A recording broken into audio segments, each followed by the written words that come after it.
का।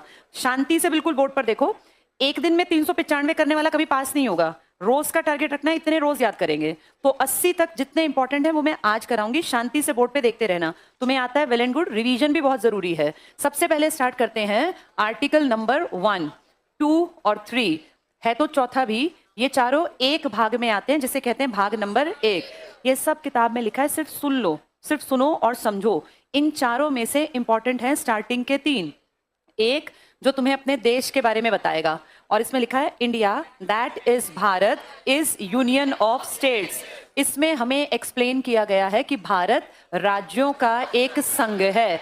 कहीं नहीं लिखा कि तुम संघात्मक देश हो, ऐसा नहीं लिखा। तुम फेडरल कंट्री हो, ऐसा नहीं लिखा। लिखा है India that is Bharat is union of state. हम यूनियन हैं, हम राज्यों का एक संघ हैं। ये जबान बहुत इंपॉर्टेंट है, पकड़नी। कहीं वहां टिक रहा हो हम फेडरल कंट्री हैं, लिखा नहीं है। तुम हो ना हो अलग बात है। तो भारत राज्यों का एक संघ है, India is union of state, ऐसा मेंशन किया गया है। पहले भाग के पहले अनुच्छेद में हमारे 2 नाम हैं, इंडिया और भारत। कोई हमें भारतवर्ष कहेगा तो कहता रहे, हमारा नाम लिखा नहीं है। इंडिया और भारत के अलावा हमारा तीसरा नाम संविधान ने नहीं माना। वैसे हम हैं हिंदुस्तान, हम हैं भारतवर्ष, हम हैं आर्याव्रत, हम बहुत सारे नाम, लेकिन आपके 2 नाम यहाँ लिखे हैं, इंडिया और भारत। इसमें लिखा है अगर आपने किसी बाहरी हिस्से को अपने देश का हिस्सा बनाया तो आपने उसको अपने स्टेट के रूप में अगर शामिल किया तो क्या होगा, ऐसा आर्टिकल नंबर 2 में लिखा है। बाहरी हिस्से का एग्जांपल सिक्किम है। सिक्किम एक बुद्धिस्ट किंगडम था बेटा, एक राजा की प्रॉपर्टी था सिक्किम, जिसके 3 तरफ आज इंटरनेशनल बाउंड्री है, नेपाल, भूटान, चाइना।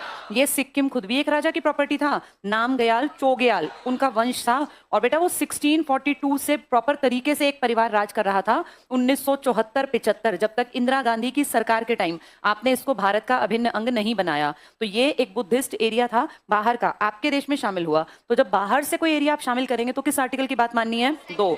इसमें लिखा है क्या कुछ तुम्हें करना पड़ेगा, उसके सारे प्रावधान। भाग 3 में लिखा है तुम्हारी जो अपनी प्रॉपर्टी है जिसको तुम भारत कहते हो, अगर तुमने उसमें कुछ नया चेंज किया, फॉर एग्जाम्पल हरियाणा एक टाइम पर चेंज था, किससे अलग हुआ था, पंजाब।